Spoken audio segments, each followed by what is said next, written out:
Good evening and welcome to this edition of Black Nouveau. I'm Joanne Williams. This week we'll preview The Promised Land, a civil rights drama by the First Stage Children's Theater. Muhib Dyer joins us for some poetry, and we'll chat with author Eddie Rutledge about his new children's book. But we begin with the flu. So far, 49 of 50 states have reported cases of the flu, and there's concern that we may be in the midst of an epidemic. I spoke earlier with Health Commissioner Bevan Baker. Well, it is widespread. It's in all 49 states. We're certainly appearing to peak in certain parts of the country, and hopefully in Milwaukee, we're on the decline. We hope that we reach that peak. How do we know if we have? Well, it typically, the flu appears this time of the year, and we begin to peak in February, but it came much earlier. So we're seeing some of the transitions that we would normally see in late January, early February. We were seeing those in December. So I think that we'll begin to see a decline, or we could see a second wave of infection. What are the symptoms of the flu? Well, first, there's a lot of misconceptions and wide cells out there that everyone who gets a cold or gets something bothering their stomach, they think that they have the flu. You may have some upper respiratory issues, but when the flu hits you, this viral infection is tremendous. It is going to affect your respiratory system. You're going to have chills, you're going to have fevers, you're going to have the inability to do anything, your normal day. You will be knocked out, zapped of your energy, and you'll have to stay at home from work or school, and that's what we urge people to do. What's the difference between influenza and the common cold? Well, I think it's severity, first of all, and certainly the common cold is something that is highly communicable. It impacts mostly everyone, and you can carry on your daily functions with over-the-counter medications. The flu can lead to other serious complications, and I think that's why we have to treat it as a serious infection. It is viral. There's not much one can do other than to get rest and follow the provider's order, and that's why we urge people to stay at home, only seek providers if their symptoms worsen. What steps can you take to prevent the flu? How can you keep yourself from getting it? The vaccine is the best thing in our toolbox. It's not 100% effective, but it lessens the severity of flu if you should come in contact with it. But if we get more individuals taking the vaccine, then we can create some type of ring around our community to lessen the spread of this influenza virus. What do you say to people who believe you can get the flu from a flu shot? Well, that's one of the wise cells that we always hear. The issue here is that it takes about 2 weeks to accrue immunity after you've gotten a vaccine that is effective against the strand that's circulating. So you could get the vaccine this morning and then walk out and be impacted by influenza, and then you say, well, the shot gave me the flu. That's just not the case. When is it time to get out of your bed and go to the hospital? Well, we always want you to call your provider first. Well, I think that for those who have been impacted by influenza, you understand that the symptoms that you have, you're not responding to the usual medication or no rest. You have a fever that's onset that can't break. And in adults, when we have these high fevers that won't break, it's something that we should consider. And for parents out there or guardians of children, you will know your child is being impacted in a different way. Their inability to breathe, inability to get any rest, they're lethargic. This is just something that we need to get our arms around because it can be deadly. Can the flu kill you? It certainly can. We have nearly 50,000 deaths annually from influenza, 200,000 hospitalizations. This is a severe season. We've been fortunate to have 2 mild regular influenza seasons. And I think this is what caught people off guard. We're mirroring what we saw in 2004, 2005 in terms of the severity. So every year, tens of thousands of individuals die, and children. We've had 24 children die this year in the United States due to influenza. And as a parent, any child that dies, it is the most incredible loss that humankind could have, that your child died from a vaccine-preventable disease. This strand is impacting the greater than 65 cohort more. But for young children, the very young and adolescents, their immune systems can have a robust response, but at the same time, it can be much more dangerous. So we have got to treat these communicable diseases as what they are, something serious, and we need to take preventive measures. If you want more information about influenza, where can you get it? You can certainly contact the Milwaukee Health Department. They can reach us at 286-3521, or they can go to milwaukee.gov/health. Should they listen to the treatments from their families? Chicken soup, drink lots of fluids, rest in bed. Does that work? Well, on my mother and father's kind words, I'll say that they always know the best thing that one should do, but it doesn't matter and it doesn't hurt to get a second opinion. Or a flu shot. Or a flu shot. It's time to practice staying healthy on Sesame Street. Yes, and the first thing you have to do to stay healthy is always wash your hands. Come on, wash your hands with Elmo. Wash, wash, wash. Next, try to avoid touching your eyes, nose, and mouth. Elmo's not touching. And when you have to sneeze or cough, do it into the bend of your arm. Sneeze into your arm with Elmo. Achoo! Yeah, great job.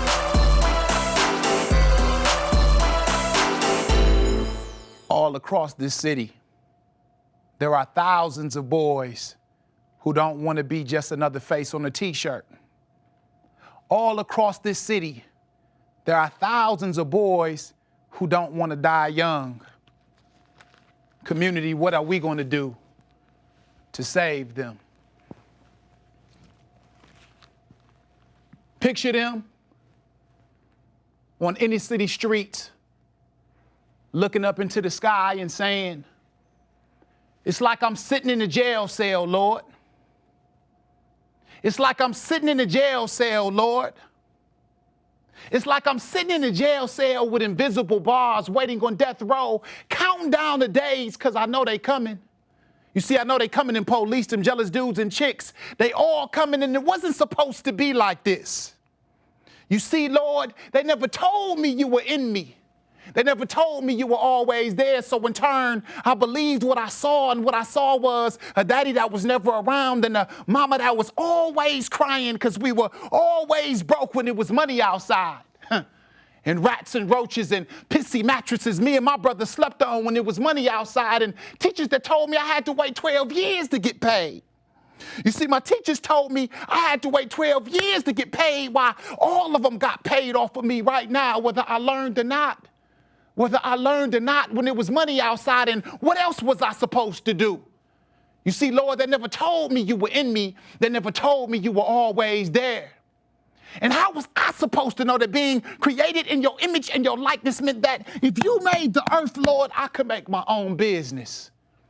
And if you made the sun, I could make more than just babies. More than just babies, but buildings and networks and that. Busting guns was the only way to get access to your power, Lord, and shaking these dudes down on the block for this dope money was not the only way to get access to your power, Lord. How was I supposed to know?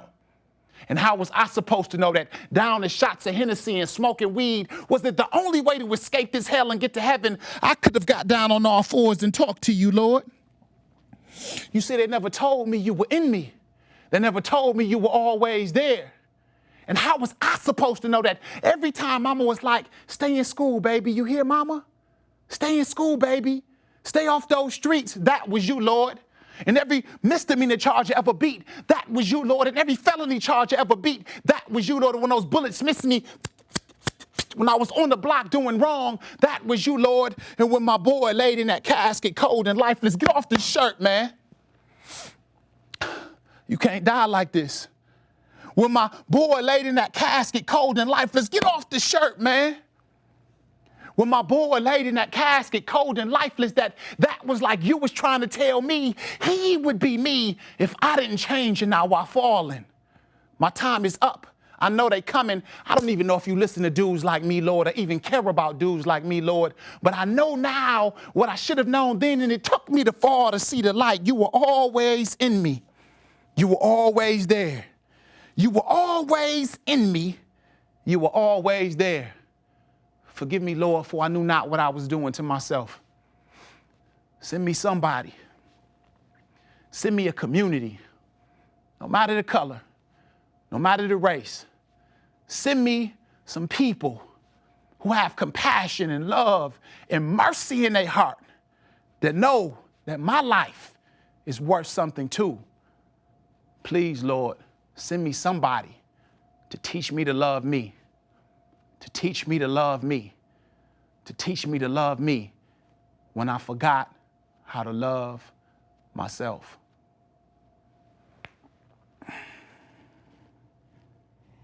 So that was some powerful stuff. Muhib Dyer joins us now to talk about the 11th edition of his calendar, The Children Are Crying. First of all, the poem that you performed for us, what reactions do you get from kids when you perform that for them? Well, it's like a mirror to them. The poem is called Prayer from the Ghetto. And, you know, my poetry style, if I had to describe it, is one that tries to mirror the sentiments, the feelings, the environment of the community in which a lot of our young people come from. A lot of times we as adults, if we preach to them, then it'll go in one ear and out the other. But if we mirror their experiences, then they'll internalize it more and they'll get the message that we're trying to get across to them.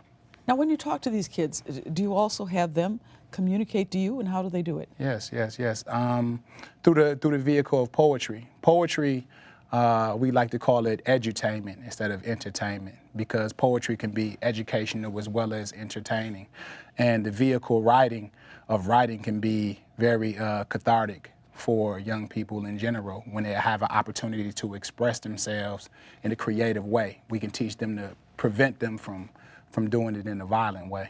A lot of kids don't like to write. When they have to write in school, they don't like to write.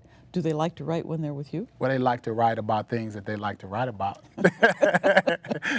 And I think that's the key. If we can redirect them inside to write about themselves and their own personal life experiences, we'll get a lot further with them.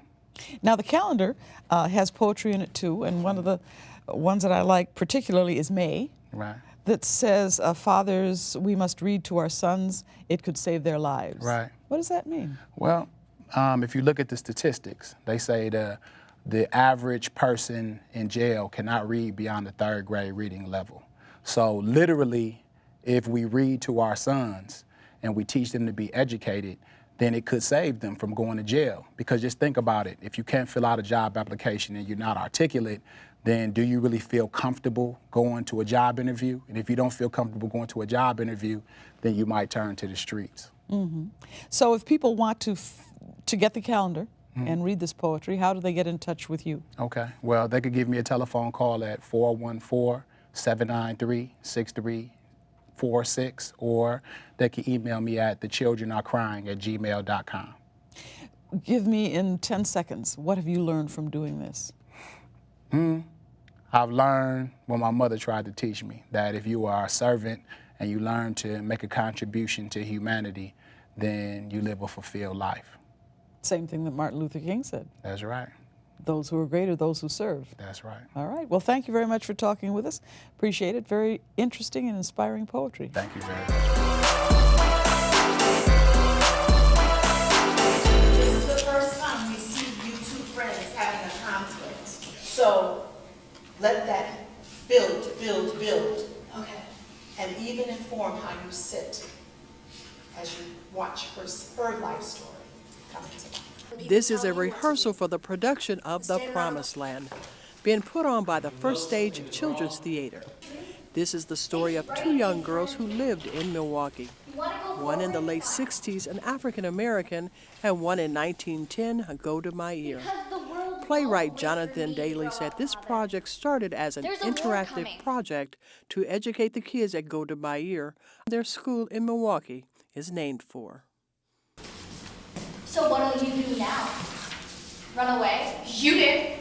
I had somewhere to go. At least I thought I did. She's really influencing. The whole show, she is trying to teach Ruth kind of how to go about doing things and how to have more of a positive attitude and just to go after what she wants and not to back down. When Golda Meir was living in this neighborhood, it was basically a Jewish ghetto. It was where a lot of Russian Jews particularly settled, and it's where they were. That was their neighborhood, and it was very difficult for them to move out of that neighborhood. They were kind of stuck there. 60 years later, Golda Meir came back to the school, and of course the neighborhoods had changed, and by 1969 it was a primarily, almost solidly African-American neighborhood. And a lot of the same issues that Golda's generation was dealing with, now African Americans were dealing with in the 60s. This Golda, she talked to me. She'd been through all of this. She knows what hate is. She had people push her around and call her names. They tell her, stay where we put you, in a little spot that nobody else wants. You and your kind, you stay where we can find you and keep you quiet. But that's not life. That's not living. Cliff didn't die for that. And really focus on him. Where we should stop hoping. Daddy didn't die for that. She's at that age where she starts asking questions and starts listening more to what other people have to say. So she's kind of more of the listen and learn type character, like with Goldie and her brother Cliff and her mother. Dad, ask her. If I ask you something, will you promise to tell me the truth? Of course I will. How did Daddy die? He died of an ear infection. I told you that. It's not the truth. Ask her. You don't die of an ear infection. Well, your daddy did. How did he die?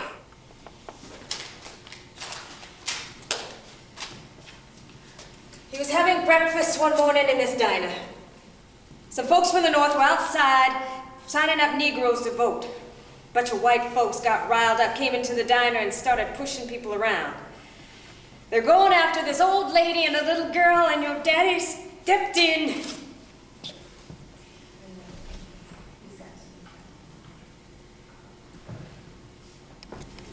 White folks took him outside. Beat him up. Bam. How aware were you of the 60s and the civil rights actions that were going on? I was pretty aware with it. I had, we learned about it a lot in school and everything, but they kind of just briefly go over it and because I guess it was an important conflict in our history, but a lot of teachers kind of just brush over it. So I was pretty aware, but I guess the show really helped me understand how it all came in and how people dealt with it. I guess I was aware of we learned about it, like Esther said, but I definitely, it seems more real doing the show now and kind of seeing it all happen makes it so much more real to me. So don't listen to me. You want to find the truth? It's right in front of you. How aware were you of Golda Meir prior to this role? But first you have to go backward. I knew her name. I'd heard of her a lot. But I didn't really know what she was. I knew she was Prime Minister of Israel, but other than that, I don't think I really knew how powerful she was. Papa! What are you doing here? I sent for him. You betrayed me. Through this production, both our protagonists, Ruth and young Goldie, are searching for the truth. And in their search, they probe, they dig deep into the lives of the adults and seek an opportunity to fulfill themselves. The First Stage Children's Theater production of The Promised Land runs January 25th through February 10th, 2013 at the Todd Ware Theater. For more information, call 414-267-2929. The Promised Land will be recorded by Milwaukee Public Television for broadcast in the spring of 2013. Eddie Rutledge is a children's education specialist, author, and a performer. Here's a sample of his work. Bunny is a special friend, and I can always count on him.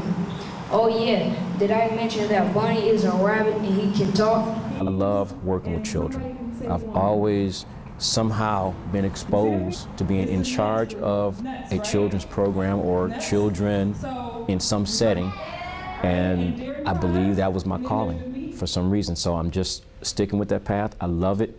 This is actually my passion. I've been a part of childcare for well over 10 years here. I had a childcare facility approximately 10, 11 years ago. I've sat actually on several state boards for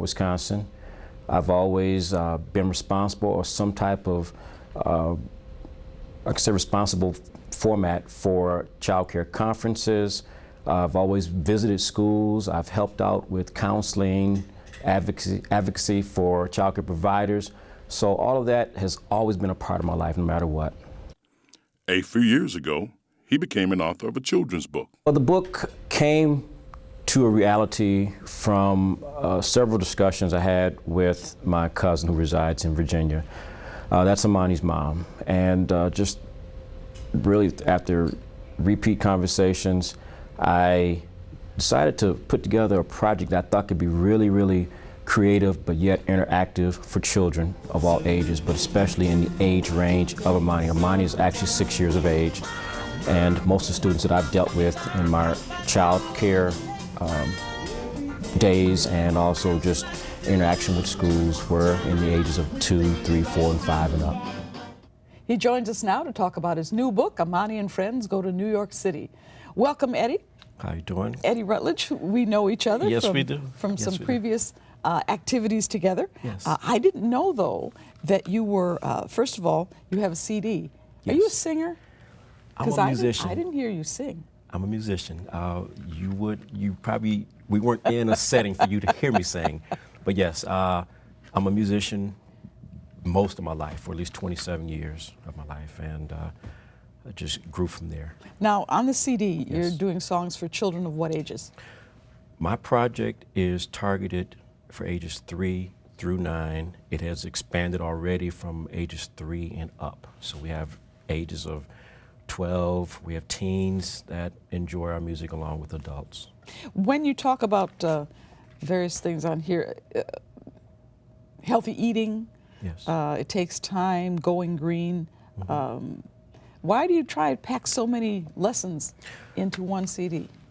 For me, I have always paid attention to media. I've always paid attention to animation on TV. So being an educator, I've always enjoyed doing more than one thing. So when I interact with children in a classroom, we always discuss multiple topics. So I chose to go with the most popular topics that I am most comfortable with and that children I've actually interviewed have expressed interest in. And the book. Yes. Here's the book, Amani's World. Amani and Her Friends Go to New York City, written by you, That's Eddie me. Rutledge. Yes. How long did it take to write a children's book? I mean, there aren't as many words as a novel, but it still takes some thought and some time. It's a process. You're looking at an ideal which grows into a manuscript, which grows into a relationship with an illustrator or illustrators, piecing all that together. In my case, I have a publisher who's Author House Publishing that has worked with me. So the steps over time took me, with my own investments, approximately 2.5 to 3 months. The first book took a lot longer because I went through multiple illustrators and more money involved. Pretty much things I didn't know then that I now know are what helped me shorten the time with the production of the second project. Well, I would like you to read some of the book to me. Would you, please? I will do that, sure.